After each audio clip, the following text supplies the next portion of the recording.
দুশ্মন লিখে খাঁচায় ভরে মতিঝিলে রাখতে হবে, যেভাবে ভিয়েতনামে করেছে। তার অপরাধীদের ওখানে রাখছে এবং তাদের পাবলিকরা যা ফলমূল দেয় ওই খায়, গভর্নমেন্ট তাদের খাওয়া দেয় না, খাঁচার মধ্যে রেখে দিচ্ছে। আর পাবলিক তাদের থুতু দেয়, কেউ পেশাব করে দেয়, কেউ পায়খানা করে দেয়। এই তো দুশ্মন লিখে খাঁচায় ভরে মতিঝিলে রাখতে হবে, যেভাবে ভিয়েতনামে করেছে। তার অপরাধীদের ওখানে রাখছে এবং তাদের পাবলিকরা যা ফলমূল দেয় ওই খায়, গভর্নমেন্ট তাদের খাওয়া দেয় না, খাঁচার মধ্যে রেখে দিচ্ছে। আর পাবলিক তাদের থুতু দেয়, কেউ পেশাব করে দেয়, কেউ পায়খানা করে দেয়। এই তাদের চলতেছে। আর আমাদের যারা ব্যাংক লুট করেছে, দেখেন ইরানে ব্যাংক লুট করেছিল, সেই ব্যাংকের সামনে তাদেরকে দড়ি দিয়ে ঝুলাই দিয়েছে। আমাদের এখানে যারা এই যে ভিয়েতনামে $60 বিলিয়ন লুট করেছিল এই মহিলা, তাকে ওরা দড়ি দিয়ে ঝুলাই দিয়েছে। আর আমাদের এখানে এস আলম আর বাচ্চু আর দরবেশ, ওনার প্রিয় তাদের সাথে বসে ফুল বিনিময় করার মিষ্টি খায়। তো এই করলে তো বাংলাদেশ তো মানে আপনি চাচ্ছেন যে দুর্নীতিবাজ সচিব এবং জেনারেলদের খাঁচায় ভরে মতিঝিলে রাখা হোক, সবাই দেখুক এরা কারা। আপনাকে বলি, এটা আমার কথা নয়, ভিয়েতনামের চালু আছে। যারা সরকারের ধন সম্পদ লুট করেছে তাদের সব কনফিসকেট করেছে, তাদের খাঁচায় পড়েছে, ছেলে মেয়ে সমেত, নাতিপুতি সমেত। কারণ এই যে দরবেশ, যে সালমান রহমান 20 লক্ষ কোটি টাকা চুরি করছে, তো তার নাতিপুতিরা তো ভোগ করবে। শুধু তাদেরকে খাঁচায় ভরে মতিঝিলে রাখতে হবে এবং লোকজন তাদেরকে যা খেতে দেবে ওটা খাবে। কেউ কলা ছড়ি দেবে, কেউ মুড়ি দেবে, কেউ তাদের গায়ে পেশাব করে দেবে, পায়খানা করে দেবে। এইটা না করলে, এদের লানত না করলে আপনি তো রক্ষা পাবেন, রেহাই পাবেন না। বাংলাদেশ এই 55 বছর হয়ে যাচ্ছে, বাংলাদেশে কি হয়েছে? বাংলাদেশ কিন্তু কোনো উন্নতি করতে পারেনি।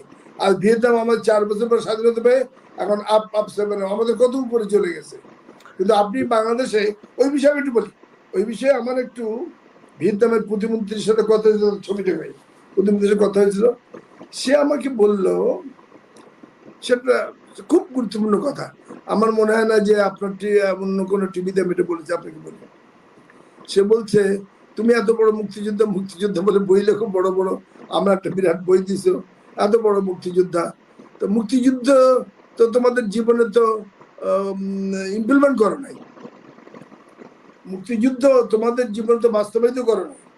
তোমরা বড় বড় মুক্তিযুদ্ধ দাবি করো, কিন্তু মুক্তিযুদ্ধ তোমাদের জীবনে বাস্তবায়িত কেন করো নাই? আমি বললাম যে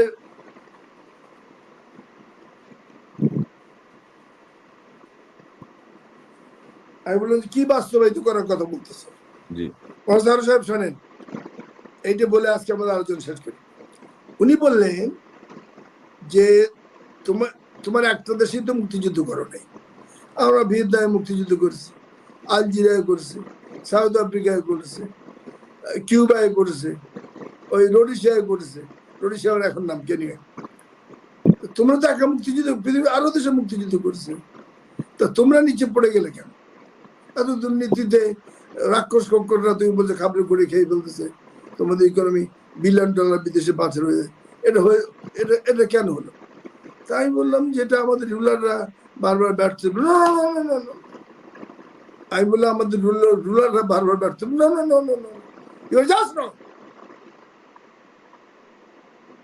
তোমার এই বিষয়ে কোনো কথাই আমি বলতে দিই। আমি তার বলো, তুমি বলো। সে বললো মুক্তিযুদ্ধ যত দেশে হয়েছে পৃথিবীতে, মুক্তিযুদ্ধরাই সরকার গঠন করেছে।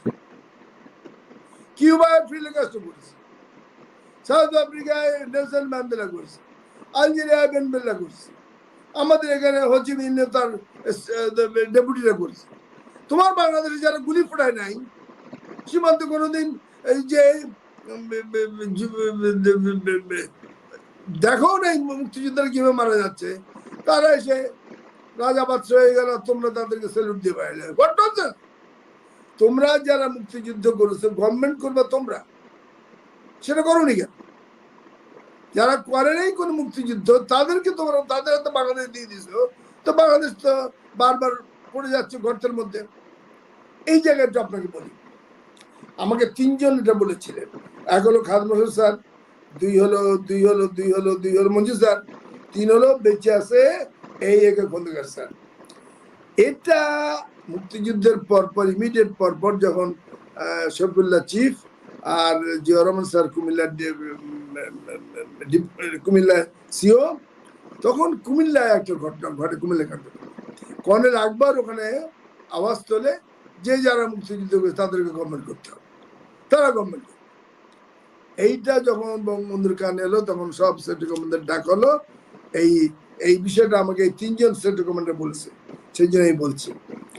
তারা বলল যে আমরা, আমাদের কর্নেল আকবর যেটা বলছে সেটা আমাদের কথা না, কিন্তু তার কথার যুক্তি আছে। এবং মুজিবুর গভর্নমেন্টের ডিফেন্স সেক্রেটারি সামাদ সাহেব তিনিও বললেন না, তার কথার অবকাশ আছে, গুরুত্ব দেবার অবকাশ আছে। তখন তখন ওই যেন ওসমানী স্যারকে সিভিল এভিয়েশন মিনিস্টার করলো, আর কারো কিছু করলো না। কিন্তু ওই জায়গায় আমাদের মুক্তিযুদ্ধের গভর্নমেন্টটা মানে মানে বলা যায় কবরে চলে গেল। কেমন দুশ্মন লিখে খাঁচায় ভরে মতিঝিলে রাখতে হবে, যেভাবে ভিড় দামে করেছে। তারা অপরাধীদের ওখানে রাখছে এবং তাদের পাবলিকরা যা ফলমূল দেয় ওই খায়, গভর্নমেন্ট তাদের খাওয়া দেয় না, খাঁচার মধ্যে রেখে দিচ্ছে। আর পাবলিক তাদের থুতু দেয়, কেউ পেশাব করে দেয়, কেউ পায়খানা করে দেয়,